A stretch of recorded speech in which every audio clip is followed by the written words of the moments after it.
How's it going, everyone, and welcome back to LT 3D. Now today, Flashforge just updated their website to have a new banner saying new Flashforge Adventure 5X, the best value multicolor Core XY 3D printer, high speed, durable, and built for continuous operation. And they also have a temporary landing page before their launch in 3 days. So let's dive into what's on this landing page, and I have some other information that I don't know if many other people know yet, which I will also be letting you guys in on in this video. So without further ado, let's get into it.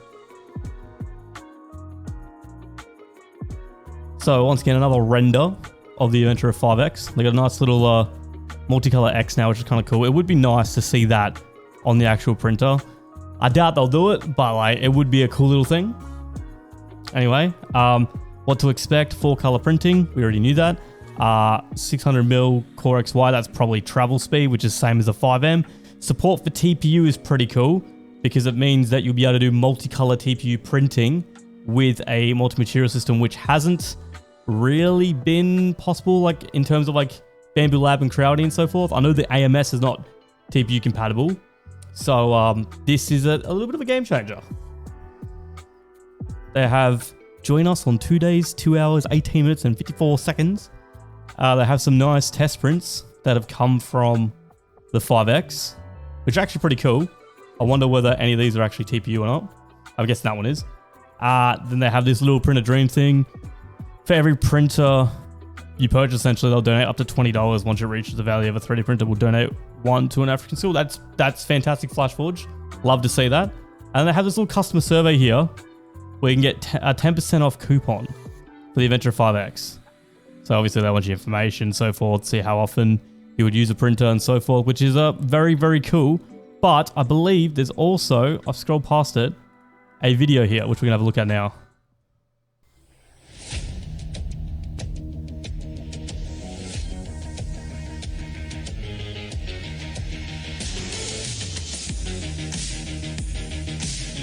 The render does look really cool, to be fair.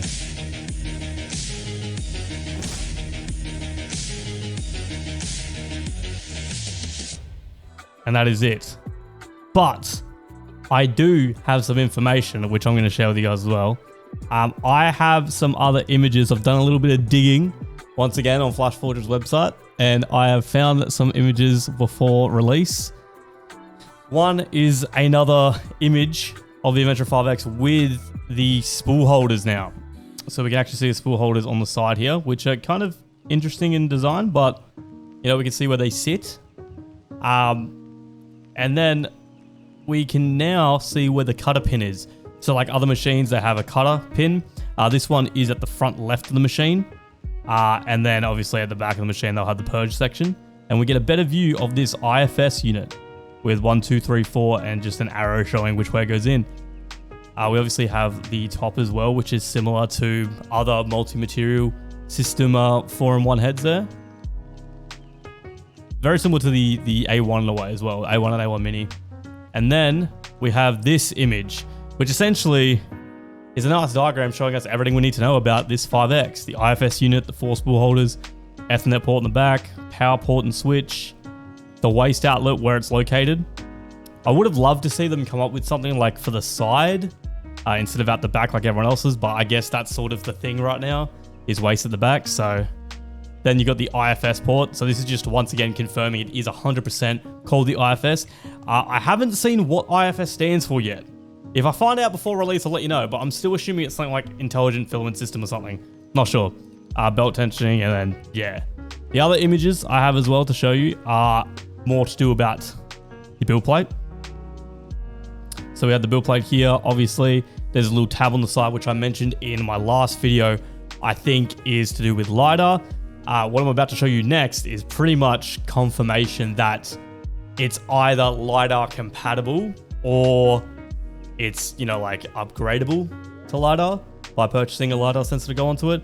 Or maybe this is even just like a sort of hint at what's coming with the 5X Pro, which I'm assuming is doing if they've gone 5M, 5M Pro. I'm assuming they're going to go 5X, 5X Pro. But yeah, they also have pretty much confirmed it here by doing very similar to Bamboo Lab. And by having, it's very hard to see with this lighting, but on the build plate itself, you can see textured PEI plate, similar to the Bambu Lab textured PEI plate.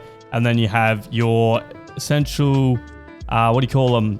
They're essentially like the LiDAR calibration to tell the printer what build plate it is. So if you have a Bambu Lab printer, and you know how you can select a smooth plate, a texture plate, and so forth, this is how the printer tells you whether you have the right build plate selected on, like, you know, when slicing and on the printer itself.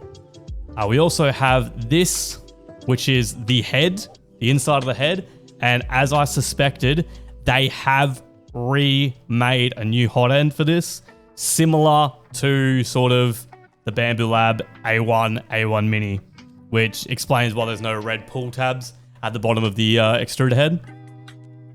So you've got the cutting module on the left here. Obviously, you can see the poop chute in the bottom left. And I think this gives us a better look at the heatsink and so forth. So by the looks of it, it is a 2-screw at the top here. The heatsink's here. Take off the extruder clip, pull it out. So it's very similar to the A1 and A1 Mini. Now that's pretty much it. For now, that's all the information I currently have. I do have sort of, I have seen more information in regards to sort of how these things connect, how they work, all this other stuff. But I'm not going to share any of that because it's just a bunch of freaking words and I don't think it's worth it. And I mean, you're going to find out in 3 days all this anyway. And there'll be a much better landing page, much better description. And I'll have a video come out the exact same day where I go through everything that's new with the 5X. And then hopefully I can get my hands on one as soon as possible and make some content on it. So enjoy the video, don't forget to like, subscribe. Let me know your thoughts on this printer and whether you will be purchasing one.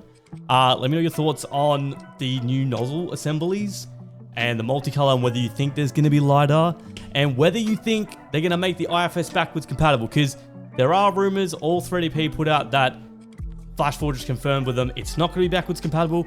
I have also heard this, but I am just hoping as a community we can come together and sort of make them do it in a way. Not like force them to do it, but if there's enough of us that complain about it and say that this isn't really fair, we bought your printers and so forth, and it's essentially the same printer, maybe we might be able to convince them to make an upgrade kit.